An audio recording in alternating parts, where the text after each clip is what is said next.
Good afternoon, ladies and gentlemen. I would like to invite you to use the earphones and to use the channel number 2. This is the silent room, so without earphones, you will not be able to listen to the speakers. So I would like to start this session, and I would like to invite the speakers and the audience to take your seats. My name is Sarantuya Zandaria, a program specialist in the Division of Water Sciences, the Secretariat of the Intergovernmental Hydrological Program of UNESCO, and which is the main water sciences program of UNESCO. So this session is co-organized by UNESCO and the International Center on Water Sustainability and Sustainable Management under the auspices of UNESCO, hosted by the government of Korea, and as well as with the other partners such as the OECD, International Water Association, IWA, and the Ministry of Land, Infrastructure and Transport of Japan. So this session is a collaboration between different UN, international, professional, and national organizations. So this session aims to inspire cities around the world to transition from linear to circular water management, and to provide a platform to learn from concrete cases where circular economy principles have been put in practice, and also to engage with you in interactive discussion, to have your ideas in terms of how circular economy approach can be implemented in urban context. So with further ado, I would like to invite my director, Mr. Abu Amani, to give the opening remarks on behalf of UNESCO. Abu, floor is yours. Yeah, thank you very much, Sarantuya. Ladies and gentlemen, good afternoon. On behalf of UNESCO, I would like to warmly welcome you to this session on transition to circular economy in water management in cities. UNESCO, through its water programs, has been promoting circular economy in water management for many years, particularly in addressing the challenges of water use and conservation, and especially within the context of climate change. Let me highlight two concrete actions of UNESCO in this regard. The first action is a collective action which we have been coordinating on behalf of UN Water and partners. This is a production of the World Water Assessment, World Water Development Report, which is produced and coordinated by our UNESCO World Water Assessment Program. And as you know, in 2017, the report published was on wastewater, the in-tap resources, just to highlight the importance of really reusing and use of wastewater as a resources. Within that report, the UNESCO Intergovernmental Hydrological Program did provide a valuable contribution within a variety of chapters. The second concrete also action in terms of promoting circular economy is our joint venture with the UNESCO Category 2 Center in Republic of Korea, which is a co-convener of this session. And we have a global water security publication series. And in 2020, we published this series with the focus on water reuse in the context of circular economy. So we have been working in this topic for many years, and we'll continue doing so within the context of the IHP 9 phase. As you know, we have been implementing the 9 phase of the Intergovernmental Hydrological Program since last year on science for a water secure world in changing environment. And within that 9 phase, we have 5 priority areas. And the issue of circular economy in water management has been considered within 2 of those 5 priority areas. The first is on scientific research and innovation. We need to better understand the issue of circular economy in water management. The second priority area where also the issue of circular economy is heavily considered is on the priority area number 4 on integrated water resource management in the global change. So this is why this session is a direct contribution to the implementation of IHP9, and it's the fruit already of expert group which was put in place to move forward the idea of circular economy in water management. So that working group, that expert group, has worked tirelessly to provide some insight. Those are preliminary discussions which will be happening today. So I want to thank the expert group under the leadership of my colleague Sarantuya for all this effort. And of course, to appreciate our co-conveners who are, of course, IWSSM, OECD, Ministry of Land, Infrastructure, Transport, and Tourism of Japan, and the International Water Association for all their support. And also want to thank the distinguished speakers and panelists who will provide their insight for the discussions, and also to all of you participants for your contribution. We believe that it's through collaboration, knowledge sharing, that we can accelerate the transition towards circular economy in water management to create sustainable, resilient, and water-wise cities. So let's all work together for a water-secure world and a water-wise world. Thank you for your attention. Thank you, Abu. This session is co-organized with the International Center on Water Security and Sustainable Management under the auspices of UNESCO. It's my pleasure to invite Dr. Bongwoo Shin, director of this center. He has been formerly high-level officer at the Ministry of Environment. Now he's leading this UNESCO-affiliated center. So we really are happy to have you here. To also see what Korea is doing in terms of promoting circular economy in water management. Floor is yours. Good afternoon, ladies and gentlemen. I'm Bongwoo Shin, the director of the International Center for Water Security and Sustainable Management under the auspices of UNESCO. Our center is commonly called IWSSM. Currently, IWSSM holds the status of UNESCO Category 2 Center. Our center has three overarching goals. Firstly, to develop a comprehensive and integrated system of research. Secondly, to provide tailored education programs. And lastly, to establish a global cooperation platform.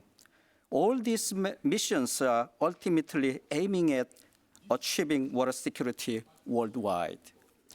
In the current age, the world is now experiencing the era of global boiling, which the United Nations refers to as. Especially for this year, we were most likely to observe the hottest July on record. Our confronting challenges of climate crisis, excessive urbanization, and rapid population growth are posing significant threat to the basic human right of accessing sustainable water resources. More specifically, it is notable to recognize the fact that a majority of global population reside around the cities. As reported by the Department of Economic and Social Affairs in the United Nations 2018, the current urban population is expected to increase from 3.9 billion to 6.3 billion by 2050. This rapid urban sprawl brings about critical issues such as lack of access to basic services, price increase of resources, and failure of water management. As both climate change and growing urban population are intertwined, urban water management is facing with a wide range of difficult problems. We are very familiar with more frequently occurring catastrophic events, such as massive flood and extreme drought around the world. On top of this, recently we have also experienced another climate crisis, such as heat dome and heat wave. Just 2 weeks ago, as reported by the Associated Press, during the World Scout Jamboree held in South Korea, hundreds of people were treated and injured for heat-related illness. Extremely biased water availability related to global climate change and concentrated urban population may give rise to another high demand on water reuse and recycle as a concept of circular economy. This innovative approach can offer new insight on regeneration and recovery of valuable water resources.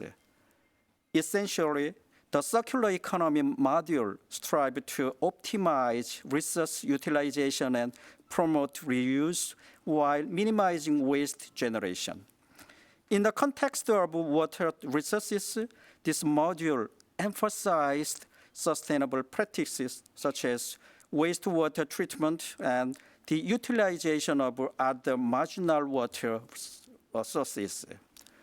In collaboration with the UNESCO, IWSSM is jointly hosting a special session entitled Transition to Circular Economy in Water Management in Cities.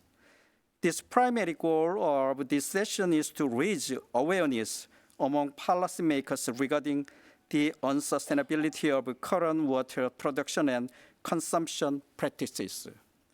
Finally, I express my gratitude to all participants in this special session and hope this session will serve as a platform for engaging discussions on the implementation and integration of circular economy principles in water management. Thank you very much for your attention. Thank you very much, Dr. Bong Woo-shin. We are very happy to collaborate with you on this special session. We have a special keynote speaker, high-level speaker, Dr. Manuel de Araújo, Mayor of City of Quilimane of Mozambique. Dr. de Araújo is not only the, please join me on the podium, not only the champion of embracing circular economy approach at the local level, but he is also one of the most active voices about, please join me here, how to implement circular economy principles through the international platforms. He is very active in the international level.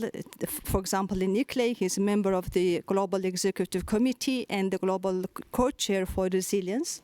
He also has been advocating for circular economy through the World Business Council for Sustainable Development in the session focused on creating a circular built environment.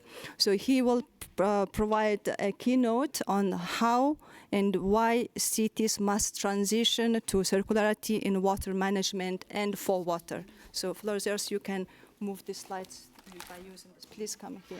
Yeah.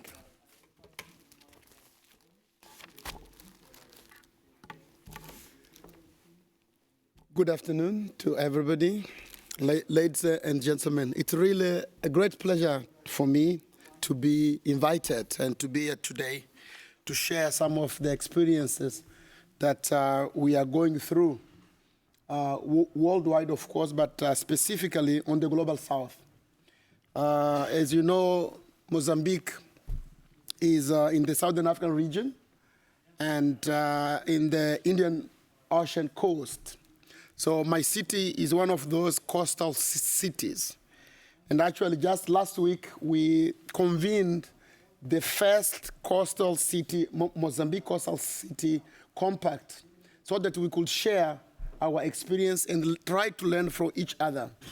Actually, on the 12th of March this year, we were hit by Cyclone Freddy, which was one of the longest living cyclone ever registered. And actually it hit my city. And then after that cyclone hit our city, we felt the impact of climate change into the water and sanitation systems, because my city, I mean, the cyclone destroyed completely the whole water supplying system, and my city of about 500,000 people was left for 2 full weeks, 15 days without water. And as a result, many impacts came from the economic side, social side, but also on the sanitation and health side. So on that map, we can see the location of my city.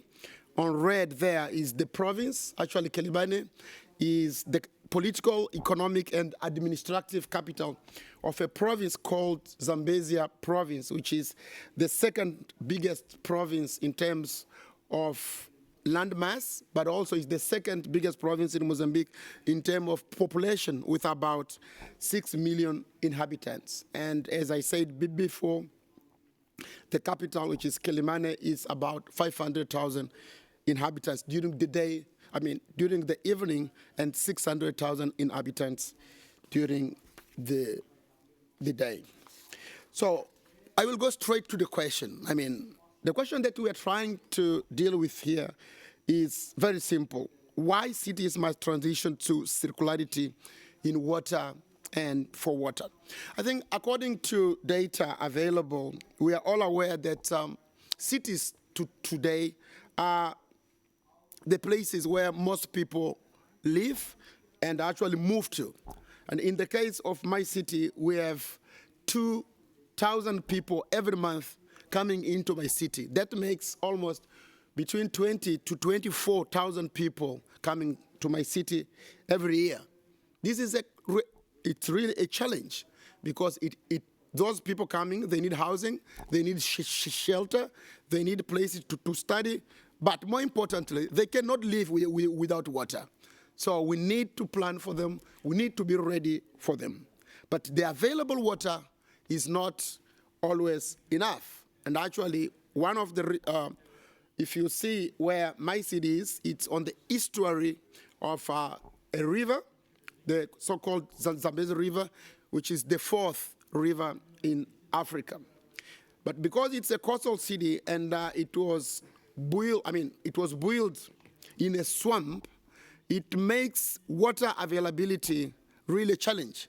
Actually, the water to my city comes from 60 kilometers away, because that's the closest place where we can get water to my city. And because of that, we need to carry water 60 kilometers from the source. It brings enormous challenges.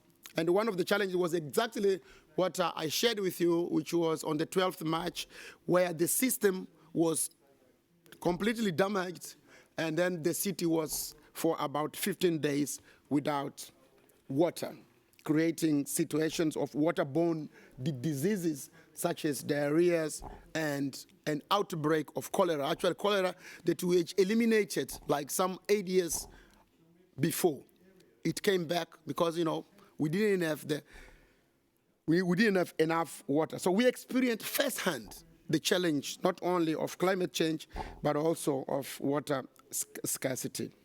And we realized that a shift is required towards a more circular water system. And this would entail closing loops to minimize the extraction, but also to minimize the pollution of local waterways. Water circularity is indeed considered local in nature, thus benefiting from demand management, reuse, and recycling, be it off-site or on-site, and also return to the local river basin and also the ecosystem.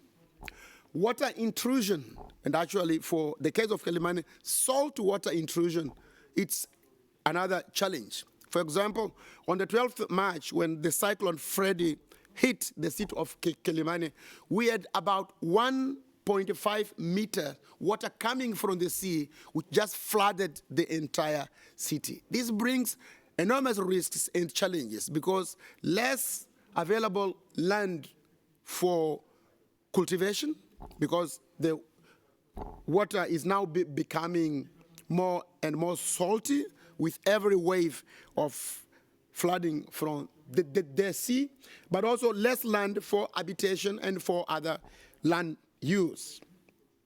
Also, I mean, we realize that a circular water economy, it's very important because it eliminates waste, pollution, as I mentioned before, and unsustainable usage practice that often, or too often, result from the current systems today we use to manage water.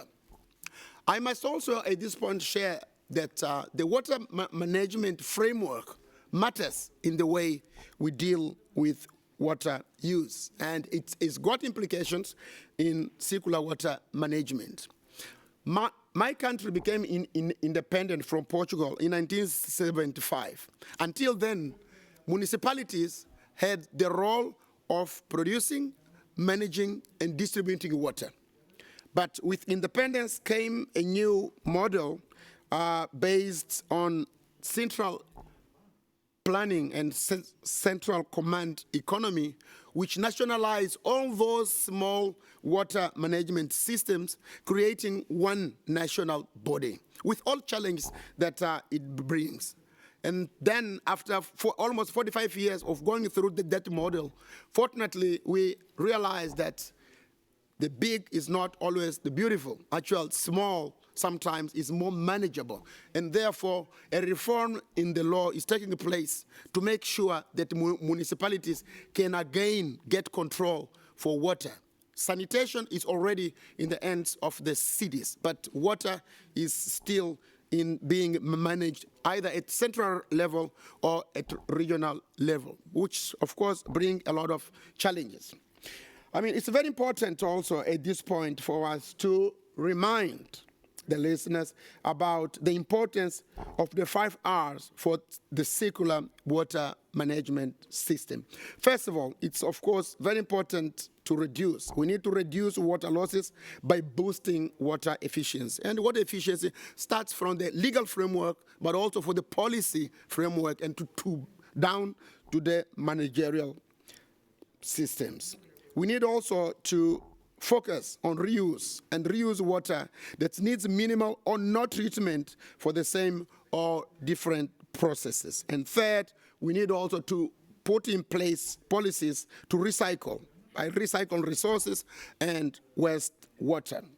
The fourth will be to restore. It's very important, if possible, and to return water to source at the same or even at better quality. And I think I get very inspired with the experience of Singapore, which I visited a couple of years ago, and where, like, water even from the toilets, can be drunk. So, like, we are not here, but we aim to go there. And I think that that's the way to move forward. And finally, the 5th pillar will be recover. It's very important to recover resources from wastewater and put them into use. At Kilimani City, to get more concrete, we had a project called Green Cities Initiative project, which was launched a couple of years ago by the United Nations Food and Agricultural Organization. And through this project, we built in schools, in 5 schools, just as a demonstration effect, as a pilot, to show people that it actually works. What we did was to build 5 rainwater capturing systems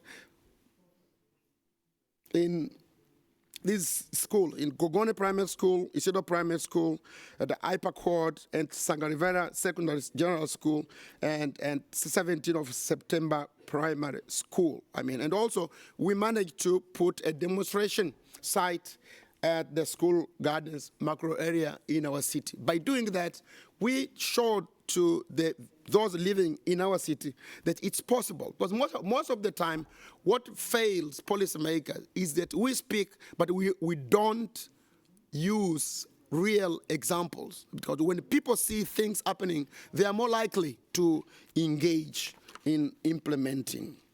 We also are now implementing, actually this is with the support of the World Bank. We are building the first wastewater treatment plants that definitely will help us in managing wastewater. Those are like the location where this wastewater system will be built. And we hope that by doing that, we will be saving a lot of water, being able of recycling, but also bringing back some of the water already used. What are the main challenges that we are facing? As I mentioned before, with the outbreak, when Cyclone Freddy hit my city on the 12th of March, the whole system was out of use for full 2 weeks. And that's like a picture that shows the water stress for our citizens. People were queuing hours and after hours. They had to wake up like around 2 a.m. in the morning to queue to be able of getting the little water that we had. And most of the water was not treated. So therefore, the result was an outbreak of cholera. As I'd said before, we had eliminated from the city for the last 8 years. And the following is like one of the examples of the pipes that takes water from Likwari to Kelimane city in about more than 60 kilometers. And because of the cyclone, the whole system was broken. And those are like the workers of the company that produces water and distributes water trying to fix it. And we had to import some of the materials, and we really had a great challenge. But we had to ask the private sector, the public sector, so that we created a kind of a consortium to find ways that would help us to bring back water system, and so that people could solve the crisis of water that we are going through. We are at the policy level. We are also introducing some tax collection for sanitation that we actually use to invest in water distribution. Our dream is, as soon as possible, to have our own water, at least, if not water producing company, but at least water distribution company. And we hope also to be able of bringing in technology that will allow us to transform salt water into drinkable, or at least reusable in agriculture and other ways of using water, so that we don't rely only on the source of water that is too far from us, because the city was built on the banks of the river Bonj Sinai. I think that if we manage to get that technique or technology to transform salt water into drinkable or usable sweet water, then I think we will be moving towards a more circular water and water system. Thank you very much for inviting me once again. Thank you very much, Mayor, for this inspiring presentation, and also for sharing with us the examples of Kilimane City. And it's very encouraging to see that more and more cities are embracing their own initiatives, circular economy approaches. And we will come back to you during the panel discussion. You have raised a very important point about the governance and giving more power to local governments, and in order to enable cities to implement approaches that are suitable in local conditions. So now I would like to invite our speakers who will present from around the world different practical cases, technological, policy, or capacity building cases, which will showcase what can be done in terms of implementing circular economy principles in water management in cities. So I would like to invite Mr. Takahiro Konami, who is the Director of International Water Affairs in the Ministry of Land Infrastructure and Transport of Japan, and also Cecilia Torhada, Professor at the University of Glasgow in Scotland. Ms. Ana Carolina Argola, please join me here. Nascimento, who is the Director of National Water Agency of Brazil. She is joining us on the online.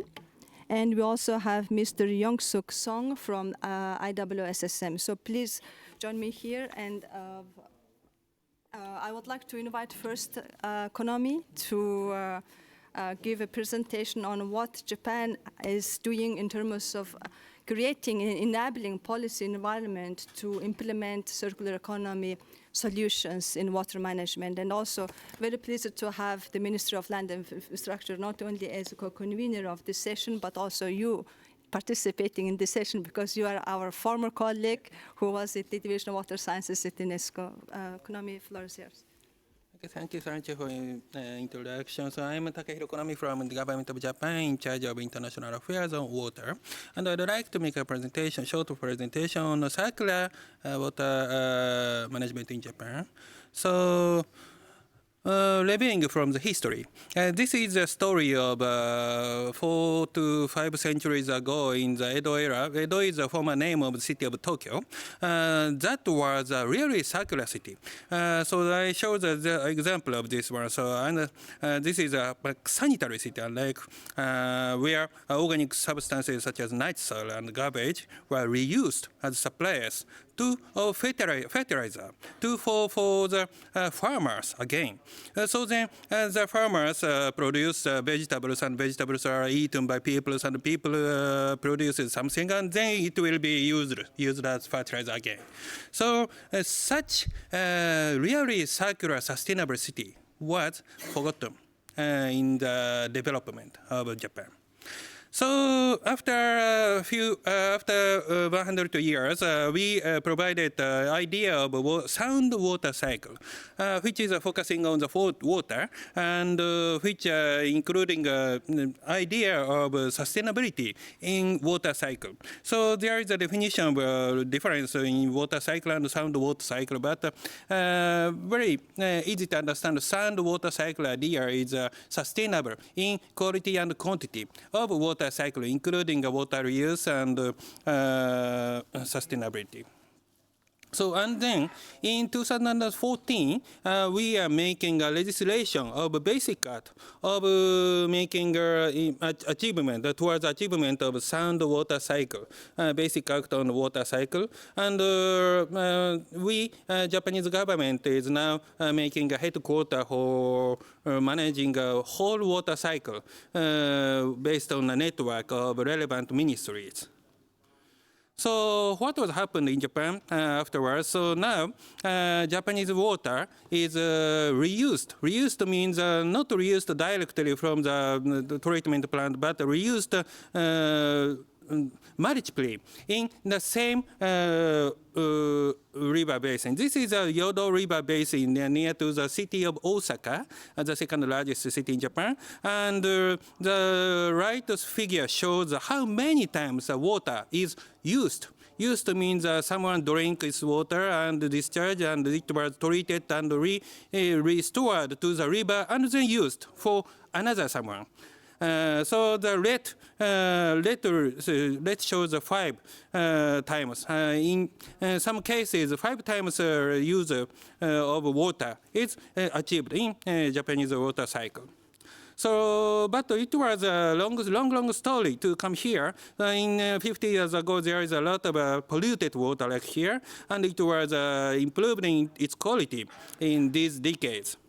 So, and moreover, we Japan is focusing on the recycle of the energy and water and material. This is a use of reuse, direct reuse for wastewater, and it is used for many things for reused water. This is a direct water reuse.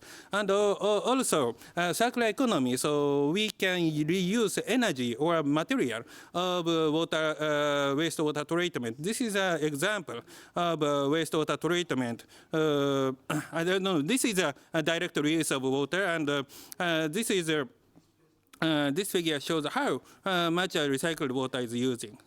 And the other, we have reused material. For example, the gas, which was produced in the wastewater treatment, and solid fuel, sludge using solid fuel after the wastewater treatment. And also, the heat of the wastewater treatment is reusing in some city. So such kind of sustainable and circular economy can be achieved by technology and policy and idea of whole water cycle and water-related recycle, reuse of energy and material, heat, and so. That's all. Thank you very much. So thank you, Konami-san, for sharing the Japan's experience. And I think the driver of Japan's more and more implementation of circular economy approach was the policy aspect. So they have, from the very beginning, laws like on the water cycle management. I think that was the driver for this approach to be taken up at the local level. We have another very nice example from Singapore, and Professor Cecilia Torjada will give the example you know very well about how Singapore is implementing this approach through technology, policy, and awareness-raising campaigns. Thank you. Thank you. Good afternoon. Yes, I will be speaking about water reuse in Singapore and how it works, what role it plays in the framework of a circular economy. This is Singapore. I would like to introduce it to all of you. It's a city-state in Southeast Asia, and it's a city-state that changes. It changes in terms of size. You can see that from 1973 to 2022, it has increased about by 150 square kilometers. Now, what is very interesting in the case of Singapore, and this applies to circularity and to every other aspect, is that there are plans. There are long-term plans. There is political will. And so there is a very broad vision. Who do we want to be by a certain year? How do we change our targets? How do we change our goals? And more important, how do we change ourselves, our processes? And this is where the circular economy comes in, that the term came after Singapore had been using this principle. So what are the sources of water of Singapore?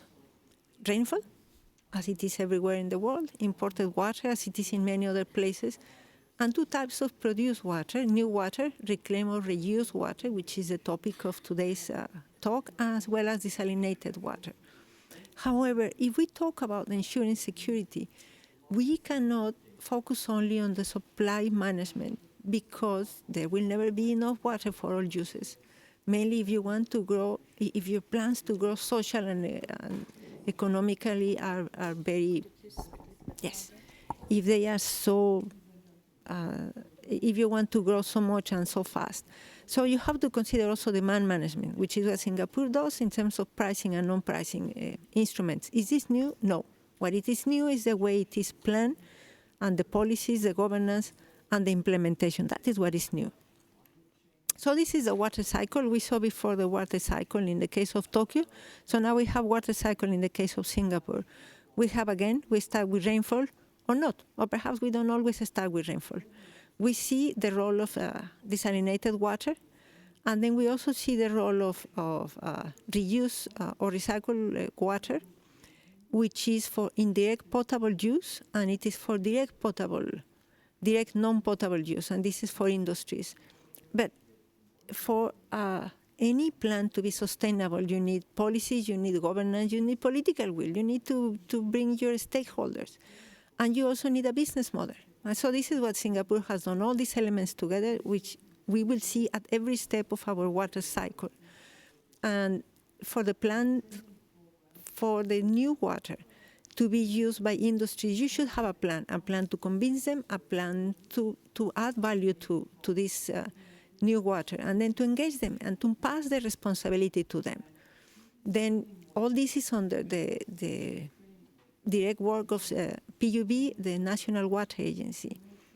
And then you have the other part, which is indirect potable use. Again, you have to talk to your population. You have to, it's not about education, it's about direct communication, about being very transparent and about being trusted, and PUB is trusted. So if PUB says that water is clean, that's it. But this has gone through several stages. So we have the New Water Center. You have not been in Singapore, or you have been, and you have not been in New Water Center, you go next time.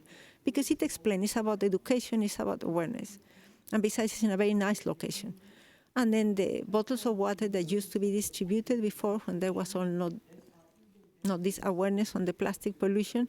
And then now the new brew. And so again, just to repeat, the direct potable use is for the reservoirs, is blended with the water of the reservoirs and then distributed to the population. In what percentage? It's a minor percentage, but it's a percentage that is needed. The non-potable use is for water-intensive industries such as the wafer fabrication plants, power generation, petrochemical industries, commercial and public buildings for cooling towers. Are there challenges? Yes, there are many. From your technology to your policy. Who do I want to be by certain year? What type of socioeconomic development do I want to have? What industries do I want to have? Will they be very polluting? Because I cannot have very polluting industries if my wastewater is going to be my source water. And this is something Singapore has sorted out with the years, with PUB, with very strong regulations. About people, which is what has happened. We know of examples many other parts of the world, like San Diego, like in Australia, that it has been that public perception that there may be a health concern, and perhaps not even a health concern, just I don't want that water. Well, that is the water that in the case of Tokyo is reused, is clean, is put to the source, and then you use it, except in this case your cycle is shorter. So what do? You engage. It's not only about, I'm going to educate my people, I'm going to engage them, I'm going to talk, I'm going to show them how good I am, so there are no health concerns. This is in the case of Singapore, it's in the case of Bangkok in Namibia from 1968, that they are the only city using direct potable reuse. And there hasn't been health problems. What other concerns are there? Environmental ones, because of energy use. We know desalination uses is energy intensive, and we know wastewater uses it, although in a lower degree. So what is Singapore doing? Singapore does all the time it improves, all the time it thinks. And when we talk about innovation, we should come out from the box of innovation thinking that's technology. No, there is a lot of innovation in planning and a lot of innovation in implementation. So you start with your idea. And there is a new sector in Singapore, which is the vertical farm, as everything is done in Singapore, very well organized, with a business plan. Well, it needs water. It's your new user, and it will discharge into your wastewater. That will be a source water, so you have to plan for that. In terms of energy, the first energy self-sufficient, the water reclamation plant, that is together with food use, is not the only time, is not the only, PUB is not a water utility, it's a national water agency. It's not the only place in the world that you are reducing energy. The difference with Singapore is that is very much integrated with other sectors. And then about passing the responsibility to your users. There are new efficiency rules that will start being applied on 1st January next year. So what does it happen? That those industries that use from 60,000 cubic meters, they will have to recycle a certain percentage of water, a minimum recycling rate, because the responsibility has to be passed under the supervision of PUB, but this passes to the user. And then if you have areas that are being redeveloped and you have new users, you have to develop further your infrastructure. So one of the new water plants, the one in Kranji, is going to increase the water production to 2035. So if we see Singapore from 1965 when it was became independent to now, it has improved. It has changed very fast, and it has improved all the time. Plans to 2060, 2061, and while the rest of the world gets stuck in commitments of what I'm going to do, Singapore plans for them. And it goes like one step at a time, but one step at a time is always properly implemented. Thank you.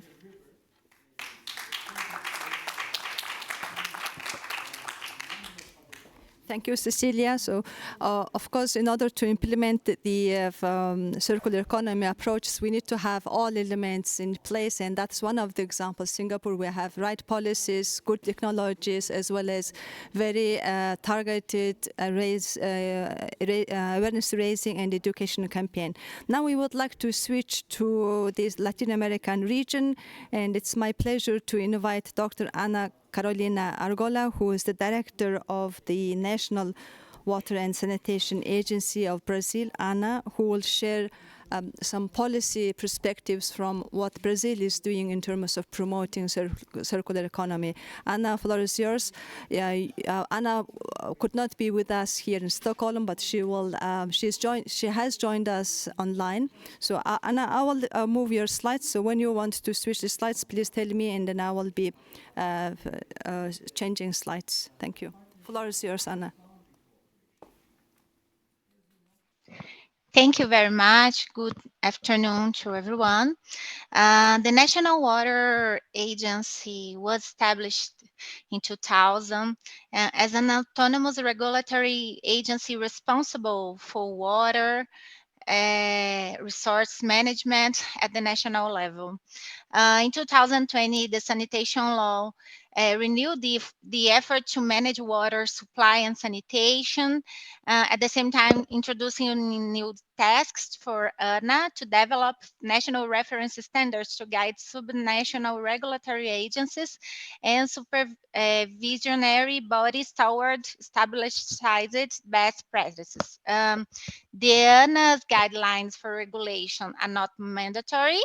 They need to be transposed into regulations to the subnational regulatory agencies to become compulsory. Wastewater supply and sanitation in Brazil. Here we have a review where we can see that Brazil had 213 million of inhabitants, and here we have a coverage of potential service population where we can see where we have just 84.2 drinking water supply, sewage collection by 8.8%, solid urban waste 89.9%, urban drainage and rainwater treatment to 80.1%. Next slide, please. And here we have a picture that shows that the reality of the country today, where we can see that in the north and the northeast, we have a very low coverage of sewage collection treatment. Like in the north, we have just 13% with the sewage collection treatment, and 68.9% of water supply. In the northeast, we have low numbers too, like 30% of sewage collection and treatment, and 74.9% of water supply. In the south and the center, west center and southeast, the numbers is a little bit better, but we have this goal to 2033 had 99% of water supply in the country and 19% of sewage collection and treatment. Next slide, please. So here we have some numbers where we can see the distribution of the services in sanitation by region, where we can see that, for example, the sewage collection treatment in the north, the proportion of population remaining unserved, it's very high, and not in northeast too, a little bit different in the other regions. And we can see too that the urban rainwater share of households at risk of flooding. We have numbers in north, in northeast, and in the rest of the country is not very good. So the total mass of solid waste in Brazil remaining uncollected is estimated at 16 kilotons per day, summing all the regions. Please, next slide. Here we can see quickly the perspective of wastewater in Brazil. that could provide almost 50% of total waste water used in mining, almost 12% of telemetric, and 18% of total use in animal production in industry. Next slide. And this represents 403 million cubic meters of water in 2021. It's a lot. Please, next slide. So the wastewater reuse is a solution for the future to combat water scarcity. How we are talking after the treatment, wastewater can be used for a variety of applications, including watering green spaces and golf courses, irrigation, firefighting, and street cleaning, or it can be used to recharge the aquifers too. Next slide, please. And talking about Brazil and what we are doing, here in Brazil, we have more than 18 regulators in local level. Previously, the sanitation services sector was regulated only at the state or municipal level. ANA, it's a federal agency, so we don't regulate directly the service of sanitation. How we have this regulation distribute between state or municipal level, we have a lack of standardization and basic rules, and a high transaction cost may discourage the entry of new players in the sector due to degree of insecurity and uncertainty. We have a regulatory agency that measures to improve and establish national standardization regulation to improve the water and sanitation sector. Nah. And the enforcement, the allocation of federal resources will be conditioned to compliance with the guidelines established by ANA. Next slide, please. ANA will be responsible for harmonizing the regulation of the services. ANA communicates decisions and directions through the publication of resolutions. Those resolutions will cover regulatory actions such as the issuing reference standards and the publishing ANA's regulatory agenda. So this new law, the services there in the framework are the water supply and sanitation service, urban stormwater management, and the urban solid waste management. So ANA will establish the reference standards to the subnational regulatory bodies to adopt on a voluntary basis. And the enforcement is the receipt of federal funding as tied to ANA's evaluation of compliance with the reference standards to other sanctions available to ANA under the water and sanitation services regime. Please, next slide. So we have the regulatory agenda at 2021 to 2024. This agenda brings predictability, sustainability, legal certainty, and since 2020, ANA was introduced 3 reference standards already. One is related to the provision of urban solid waste management. We had, yeah, the resolutions are 43 resolutions, 17 resolutions for water and sanitation services, 12 is to be published this year in 2023. And then how our work makes a difference in a circular, with the circular approach. ANAS is working and develop this legal framework. Our work is develop the legal framework to create a better environmental in Brazil, to boost the sector of wastewater, the urban rainwater and solid waste collection agenda in the country. ANA has an indirect influence in promoting the circular economy in the country. The wastewater is a mandatory agenda for the water security goals in Brazil. So our work is really indirect influence all the sector and all the environment in Brazil to make the circular economy more effective and make the companies, the users, and mostly the sector of sanitation services and sanitation to be more effective and take actions to improve the circular economy in water waste in Brazil. So that's it. Thank you very much, Anna, for this very nice direction in terms of the policy development in Brazil.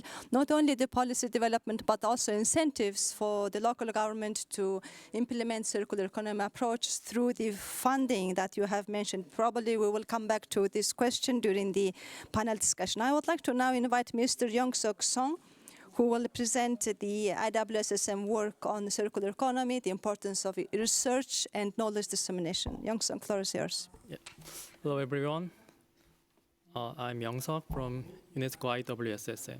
It's such a privilege to be here with esteemed experts all over the world. So today we have come together to discuss the concept of circular economy and its impact on water management, particularly in urban settings. So I want to question where we are now. So let's begin with the linear economy defined by take, make, use, and dispose framework. Since the Industrial Revolution, this pattern has led to significant waste and resource depletion. Specifically, a linear approach is observed with the water sector. So transitioning towards the circular economy brings hope. I think the key is to close the loop, which means efficiently utilizing resources and minimizing waste.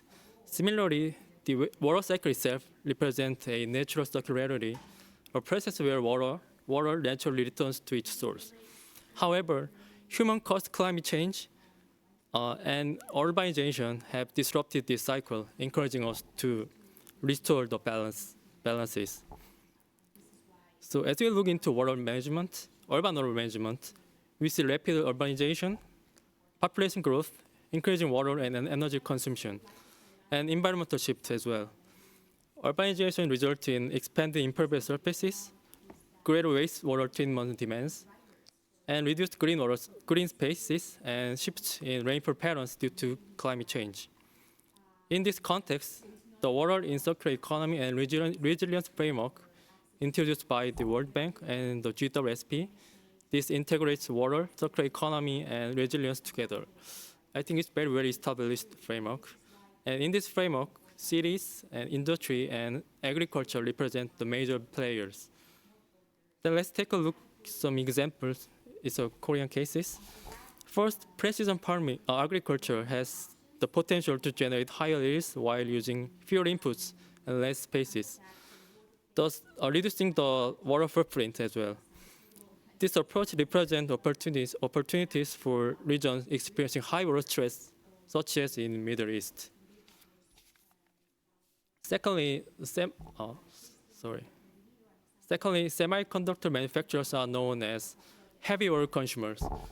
So SK Hynix, one of the leading companies in semiconductor industry, has established in-house water treatment facilities with daily capacity of 94,000 tons using ultrafiltration and reverse osmosis techniques to mitigate their environmental impacts. Third, the development of Busan Eco Delta City by K-Water and the city of Busan embodies the principles of the sustainable waterfront city that seeks harmony between nature, technology, and people together. So numerous technologies will be implemented to restore the natural water cycle in the city. So moving on to nature-based solution, which is designed to restore and regenerate ecosystems. This aligns well with the principles of circular economy. These solutions reduce pollution and enhance resource efficiency. As depicted on the screen, the various techniques can be applied to the urban context, resulting in resilient and inclusive green development. So we, IWSSM, prioritize MBS in its educational programs. So I want to introduce our own institute. IWSSM is a UNESCO's Category 2 center in Korea. It's dedicated to improving global water security through water research, education, and building networks, international networks. So we have organized several education programs for young professionals from developing countries who are studying urban sciences in Korea. The majority of these participants are civil servants in their home countries. They have shown deep interest in MBS, such as eco parks built near the wastewater treatment facilities and greenhouse wastewater harvesting systems. However, they also concerned about budgeting and maintenance challenges. So today, flipped learning is commonly used in education. So UNESCO Jakarta office proposed a framework for virtual field trips. It helps students in actively learning about water management during the COVID-19 pandemic. So we developed the virtual field trip content by following this framework. The contents on groundwater, needs-based solution, and real-time discharge measurement. This is an example of nature-based solution virtual field trip contents. So by using Google Earth, students can gain interactive online experience to better understand the topics. And in collaboration with UNESCO IGP, IWSSM has published global water security issues called GWSI to disseminate water security agendas. So far, 3 editions has released with the upcoming 4th issue titled Water Security and Cities, Integrated Urban Water Management, and the 2nd issue closely related to today's discussion entitled Water Reuse within the circular economy context.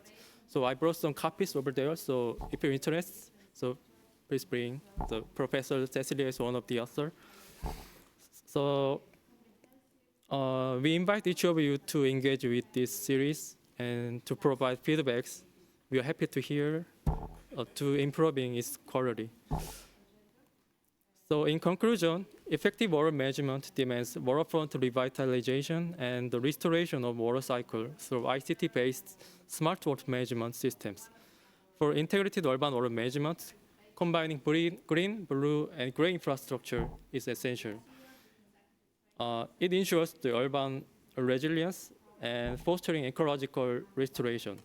So for your information, biodiversity is main topics of upcoming 6th issue of GWSI, which is now in progress on publication. So please stay tuned, and thank you for listening.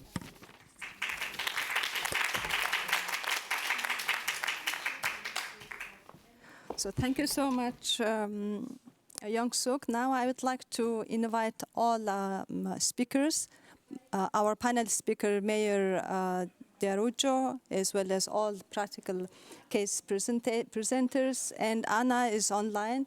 If you could also project Anna's video, I think that would be nice to see her online. So please join me on the podium, and we would like to start the interactive panel discussion. Please also, if you have questions to the panel or to specific speaker, please prepare your questions. So we have 2 special panel speakers. Please, we have 2 tables and 4 microphones, and I think you can just share the table and the microphones. We have Dr. Tom Mollenkopf, who is the president of the International Water Association, and we know that International Water Association is one of the global platforms which brings together water utilities, experts, as well local government cities. And IWA has been also very active in promoting the circular water management. We would like to hear what are the initiatives that IWA is implementing in this area, and how do you engage utilities, and what are the drivers and incentives so that the more and more cities and utilities embrace circular economy approaches. Tom, floor is yours. Thank you very much for the opportunity, and a big question, but I'll try and keep my response brief. I think it's ironic in some respects that we're here talking about circular economy. We refer so often to the water cycle, yet we treat water, at least traditionally, have treated water in a very linear fashion, as one of my Australian counterparts called it, not the water cycle, but the hydrological cycle. The International Water Association is, of course, like I think you all are, having seen the problems, vitally concerned with driving achievement in circular economy and water management, particularly in the urban landscape. We have a multifaceted approach, and hopefully what we're doing is actively shaping the future. Arguably, one of the clearest ways that we can do that, and we certainly do it at the International Water Association, is by considering water in all its facets. So not just drinking water or wastewater, but drinking water, wastewater, stormwater.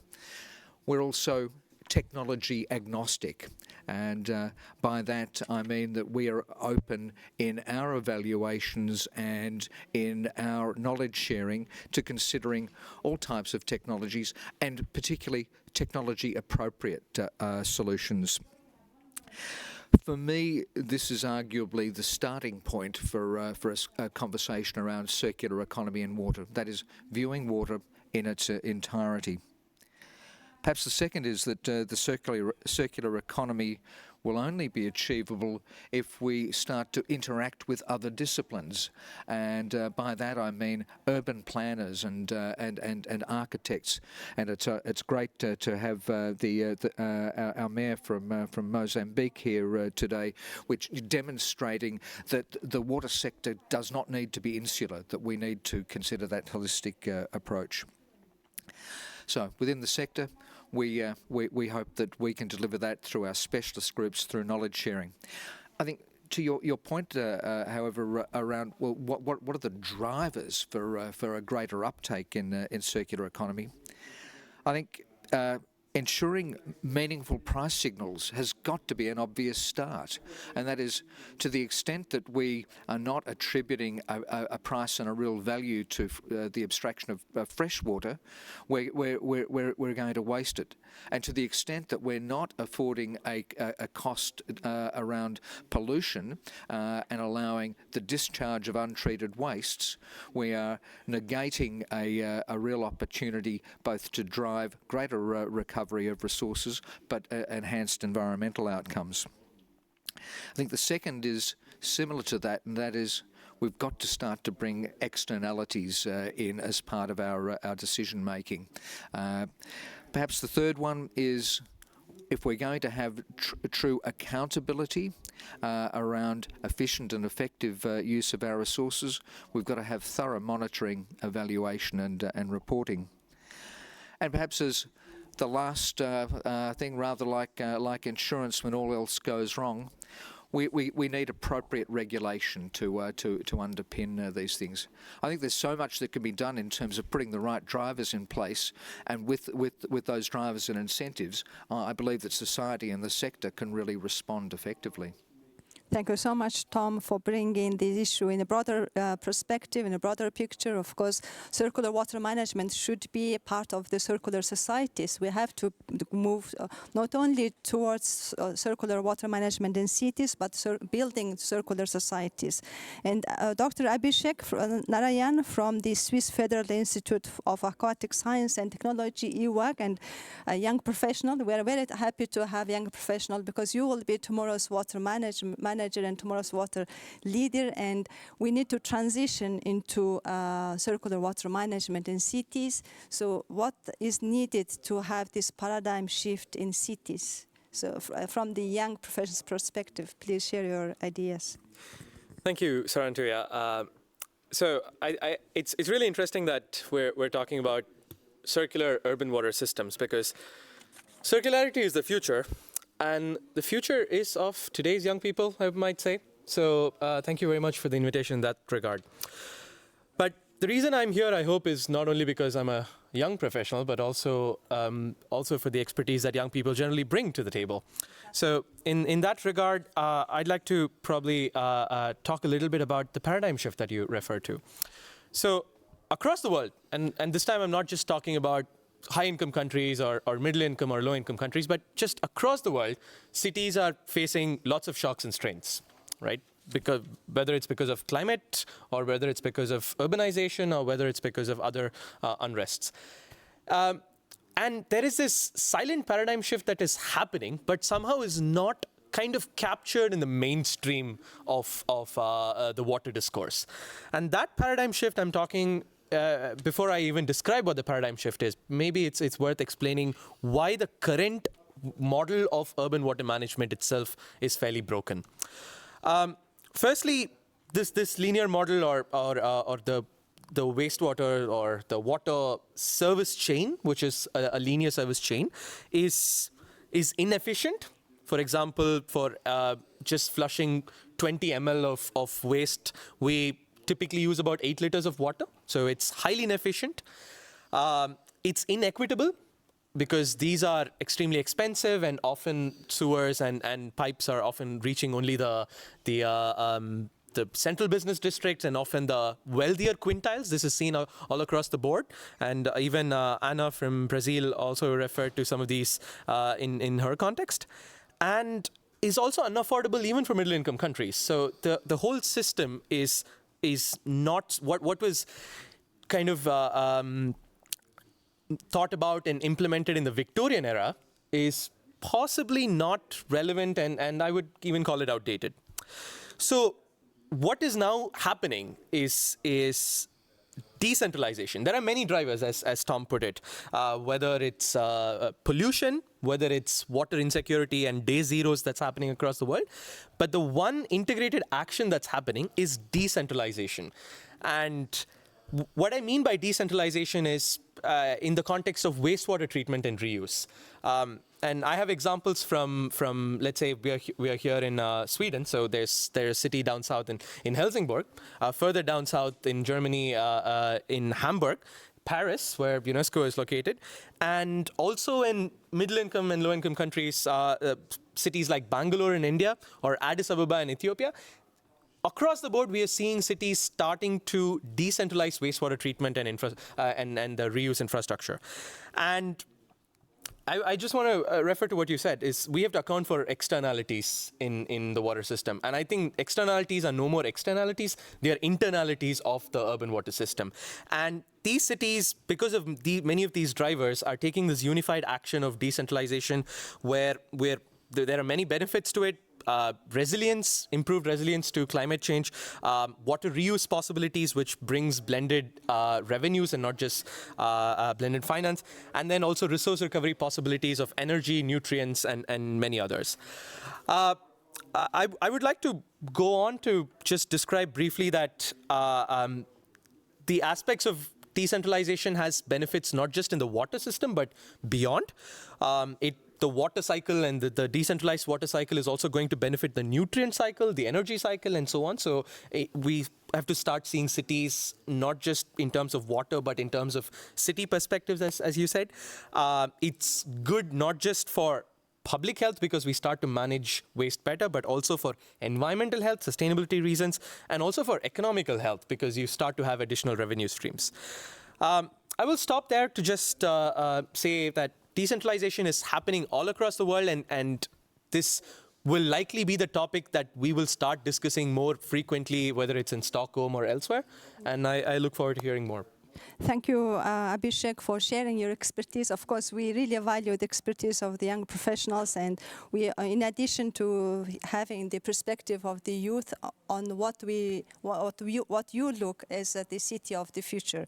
And you have highlighted very important aspects such as the social, economic issues, equity, and affordability. But you have again and again highlighted the decentralization. And I would like to continue on this issue with the mayor of city of Kiliman. You have mentioned that there is a need to give more power to local governments, and the local governments need to be empowered to implement projects because everything is centralized in Mozambique.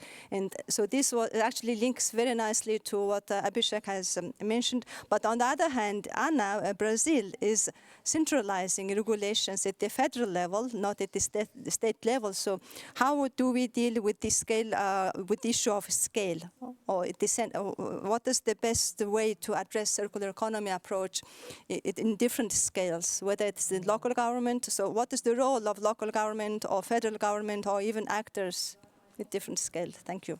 Well, thank you very much. And I'm very glad that I'm speaking after Abhishek, because I think that, he put what I'm going to talk about in perspective and in context.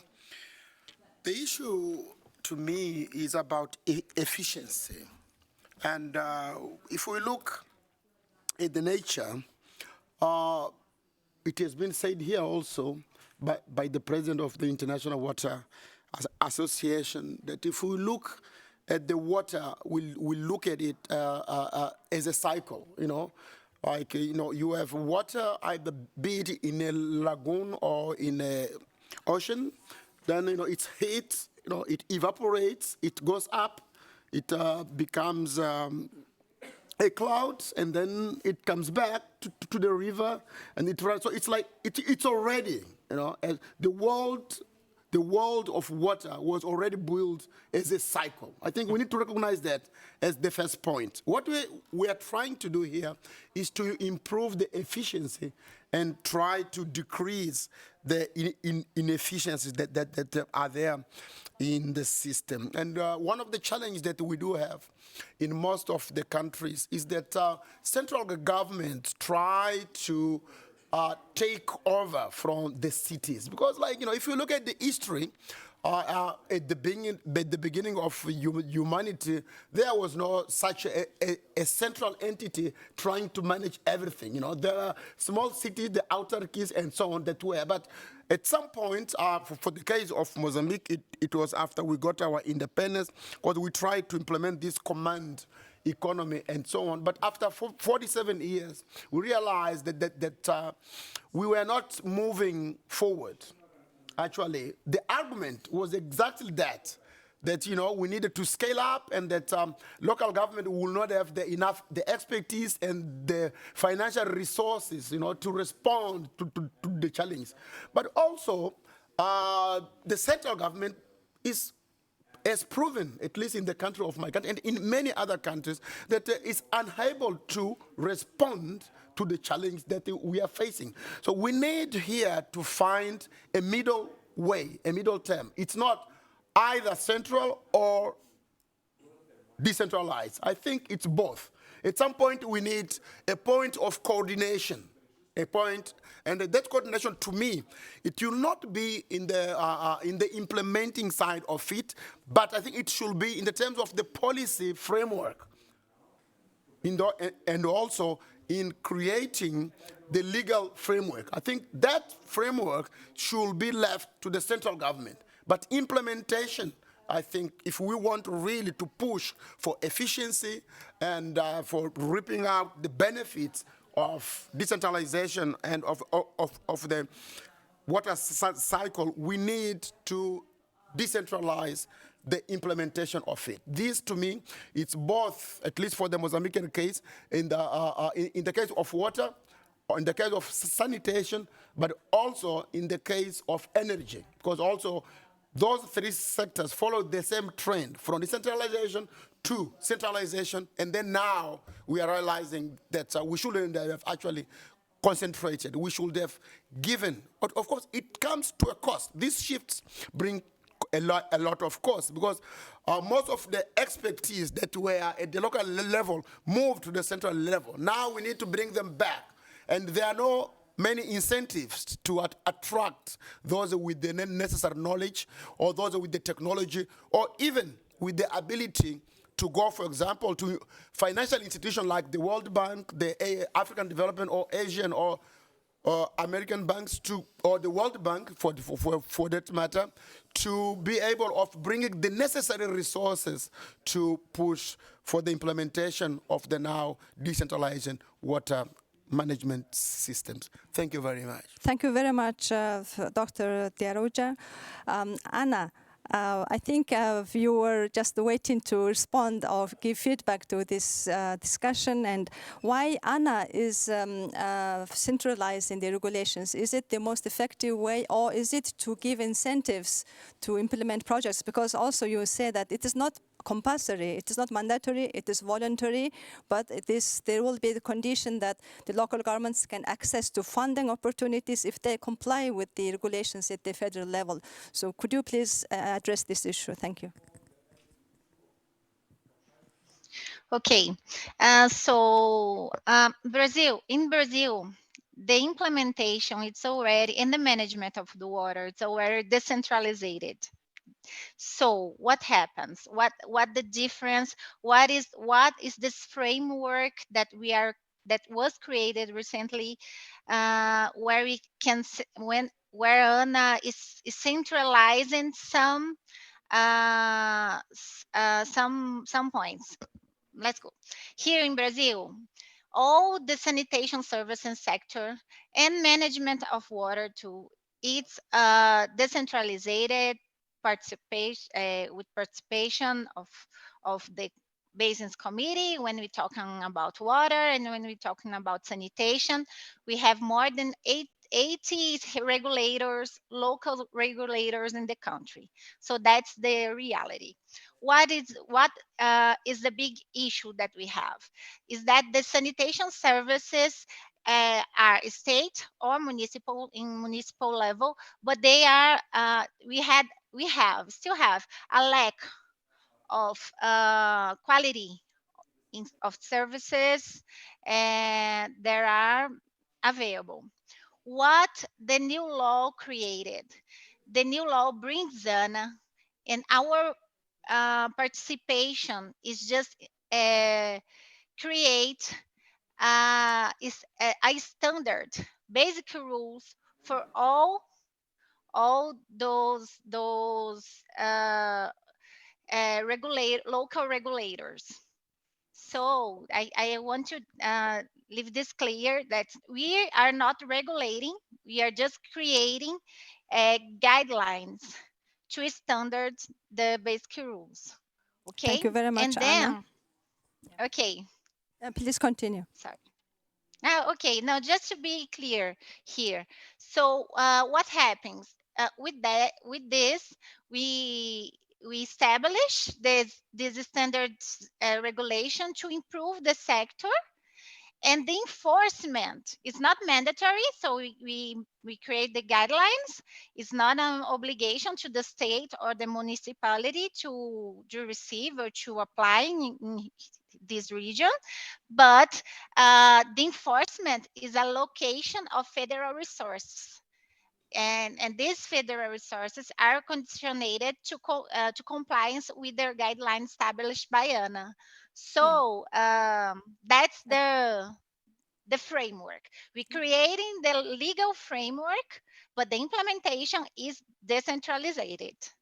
Yes, that's very clear, and thank you. I think this could be a model, and also you are creating an incentive to by providing funds when they are Yeah. complying with the federal regulations. And I would like to ask the same question to both Konami and Tahada, whether Japan's and Singapore's good example, good experience of policy, technology, are they replicable in other cities, or what is your experience? So if you now looking back into the 20 years of the implementation of these policies, what would you recommend to other cities to transition into circular economy based on your experiences? And afterwards, we will take questions from the floor and from online. Thank you. The aspects of policies of governance, they have to be implemented in different ways in different places because they have to be context-based. But the policy frameworks, the governance frameworks, they are replicable because you get experience. This is what Singapore does. They look around the world to see what is happening in the, I'm going to focus only in the water sector, and then they see if it works and how it would work, and if not, you leave it. But yes, they are replicable, not as they are, but as a source of information. So thank you for sharing this insight about that. We need to share more good examples so that they can learn and then to see what is replicable in local context. And Konami-san? Yes, from the experience of Japan, I think the most important is interagency, interministry cooperation framework.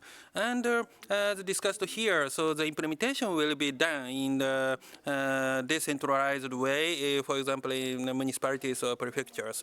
So there's a lot of ministries, Ministry of Irrigation or hydropower and water resource management, river management, and urban development, or such kind of relevant, all ministry can cooperate to achieve the water cycle and circular water society. Will be very important to achieve the real circular economy, circular water. Thank you very much. So we have one question from online participants. I would like to ask my co-host, Young-Sok, to ask this question to our panel speakers.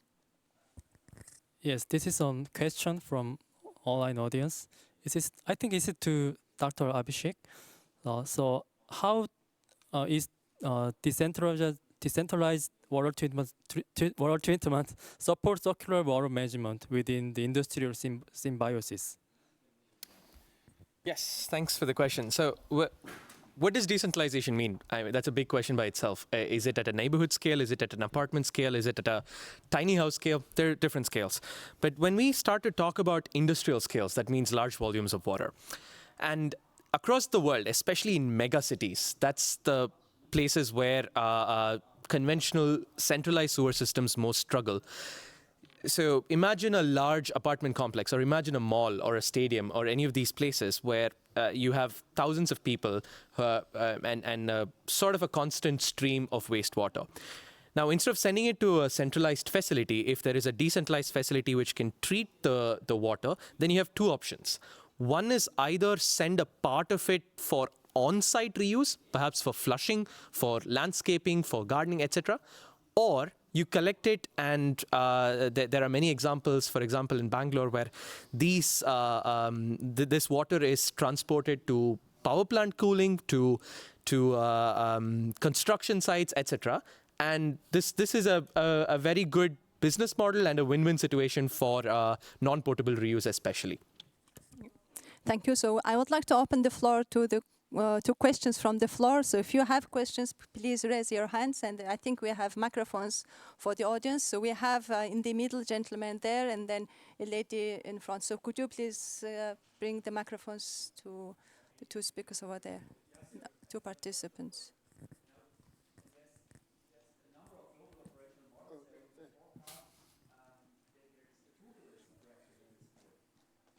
I hope you can hear me. Yeah. Yes, we can. Thank you for the panel discussion. I think it's very refreshing to see very different perspectives. One of the messages that I take from this session is that what is circular economy is a lot in the interaction with other industries. It's not even within us. Like there is stuff that we can do, but it's in the interaction with others. And this is not a question for anyone in particular, but what can we do? What needs to be done, and what are those steps so we can talk more with other industries that would benefit a lot from this as well? So we will take the second question from the gentleman there in the middle, 2 rows back, yes. And then we will ask the panel speakers who would like to address these questions. Well, a similar point. Firstly, it's pretty evident that with the massive influx of population of the megacities, we are looking disaster in the face shortly unless we move and transition rapidly to a circular economy. So in that context, it's great to see the examples that you've shared. I think it's a best practice in itself to share these examples and inspire others. My question, perhaps to Tom, and certainly to the others as well, is what is the most powerful platform or initiative that we have in the world today to accelerate the momentum towards the circular economy in megacities? Thank you. So who would like to address the first question? Tom, would you like to address both questions? I was going to take the second one. Okay, you can start with the second question, but since it was addressed perhaps to me specifically, I hate the phrase silver bullet, but I'll use it. There isn't one, as the saying goes. I don't think that we can ever rely on one thing alone. So rather like the carrot and stick, how are we going to have the impact? And perhaps back to the first question, how are we going to engage with other parts of the sector of society? There's several things. The first is the things that we're doing here now. We have to speak more and more openly. We have to engage, and we have to get that awareness, that level up. The next step is we have to raise capacity, understanding, competence, if we're going to be able to deliver. And I think behind all of that, there have to be those incentives, and they can be those carrots or sticks that are going to move people along the path. So, yeah, a package. thank you. Is anyone, Cecilia, would like to add? Yes. When we talk about circularity, it's not about water, right? It's about water, it's about solid waste, it's about resource use. So it's about, and if we put it in the context of a city, then you have many priorities. So which one do you get first? For which one do you have financing? For which one can you develop those private-public partnerships or public-public partnerships? And so I think it's more than communication. It is about, and that would be for a mayor to say, or for a person who runs the city, how do we prioritize? Is it the place where we have the biggest problem? Or is it the place that will give us more rewards in the shorter term or longer term? But that is a long-term process. Yes. Mm-hmm. Thank you. Mayor, would you like to add? Yes, I just want to say that it was said there is no silver bullet. I mean, we need to be pragmatic. I mean, there is no formula on how best to manage scarce resources. And we all know that resources indeed in the world are very scarce. So we need funding, we need technology transfer, we need capacity building, and we need experience sharing. I mean, like opportunities like the ones that we are here, with different people from different places, from research institutions, from the UN, associations, but also bring in cities, because most of the time cities are left out of the dialogue, be it in the banking sector, be it in the financial sector, and so on. And actually, lately, UN Habitat is pushing the agenda of cities in the right direction. But before, I think that people wrongly interpreted the UN Charter, because for most of the UN agencies, they think that their mandate is only with the central government. I think it's not. It's for the government, and local government is part of the government. But there is this difficulty of most global institutions, and mainly the UN, to act with local government. You know, I don't know if it's easier to work with central government, or if there is a specific reason why it's very hard for UN agencies, be it UN Women, be it UNESCO, be it, there is, I think we need a kind of a paradigmatic shift in that approach, because mayors and local government, we are first. I think we have like a kind of a double legitimacy in the sense that we are elected by our peers, and not with the difference from mega cities, but for intermediary and small cities, we literally know those who elect us, and actually we deal with them on a daily basis. So that put us in a very special place to push for agendas like circular economy, to bring in the different stakeholders, be it the private sector, be it the public sector, but also the banking sector and the international community together so that we can push for this agenda to move forward. Thank you. Thank you. Well, as UNESCO, a UN organization, we work with all governments at all levels, including cities, and I'm very happy to also say that UNESCO, we have one initiative called the Mega Cities Alliance on Water and Climate. This is one of our projects dealing with water issues in the urban context, and circular economy in water management in cities is another area. So this is one of the activities. So we do work with the local governments, but I do agree with you that we have to also shift our mentality in terms of dealing with different stakeholders, with different level of governments. We have our we would like to continue the discussion, but we have run out of the time. We are actually 4 minutes behind the schedule.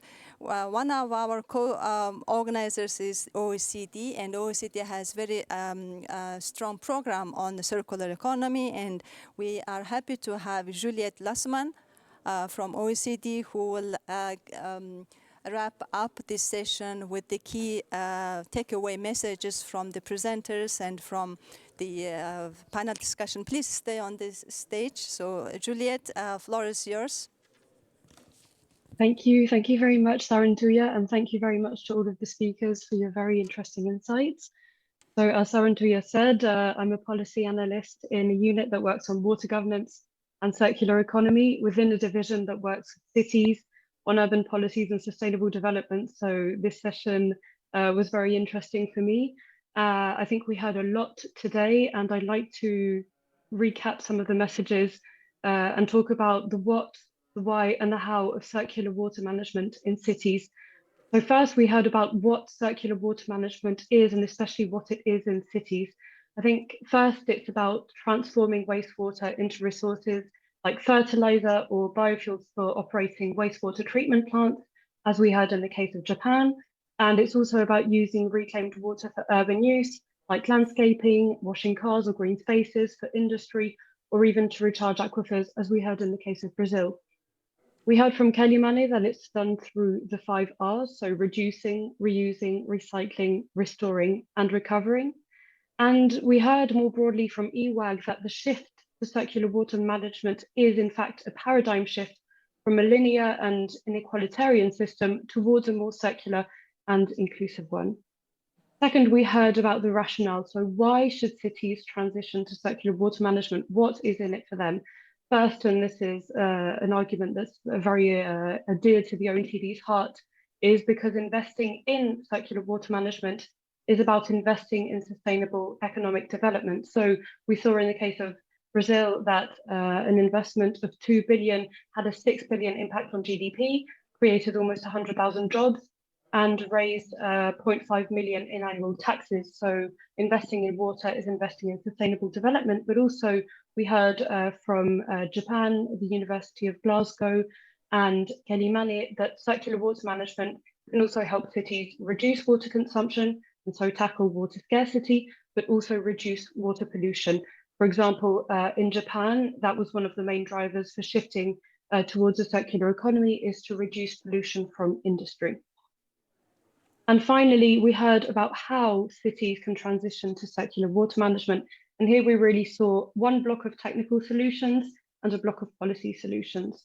So from Japan, we saw that using recycling wastewater and turning it into reclaimed water can also be complemented by using water for district heating and cooling.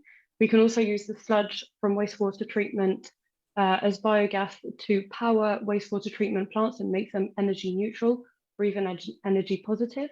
We heard from the IWSSM and Kelly Mane that nature-based solutions are a key part of the solution.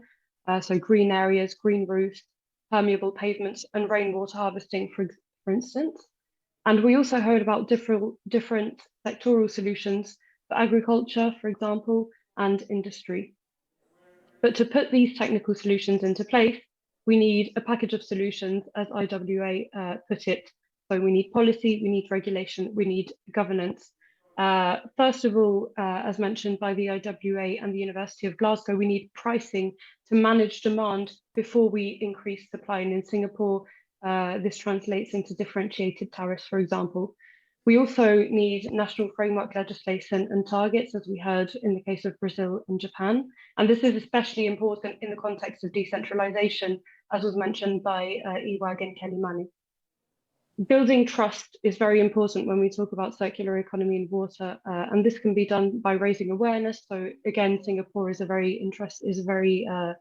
good example in this case, with intensive stakeholder engagement, media, and a visitor center. Also changing the semantics. So again, in the case of Singapore, they talk about used water and water reclamation plants rather than wastewater. And cities here have a very important role to play because of their proximity to citizens. IWA also mentioned the importance of accountability, and for this we need reporting, monitoring, and evaluation. Regulation is also a very important component. So Ana Brazil highlighted the importance of having a national regulator that would give guidelines to overcome the fragmentation and reduce the transaction costs that are inherent to having different local regulators. And we heard from Japan that coordination across ministries and stakeholders like river basin organizations is key when we're talking about the circular economy, because we're not just talking about water, we're talking about a range of other sectoral policies. Thank you very much. And I'll end with I'll end with the recommendation from IWSSM about sharing knowledge and international cooperation, especially through digital tools and through things like e-learning. And I'll end here. Thank you very much. Thank you very much, Juliet, for this very comprehensive summary and of takeaway messages. And I would like to conclude this session by saying that water is one of the resources that are used in cities, and we need to move, transition towards circular cities. It is not an option, it's an essential obligation for future generations that we keep the city and build a more resilient and livable cities with the circular management of water as well as other resources. And UNESCO will be continuing to engage with all stakeholders, including local and federal government, research institutions, professional associations, and the cities, as well as to further promote this approach by disseminating knowledge, promoting research, facilitating the sharing of experience, as well as providing science-based policy advice. So thank you so much, and I would like to thank you for your attendance, and thank you all our speakers for sharing your valuable insights, expertise, and experience. Thank you.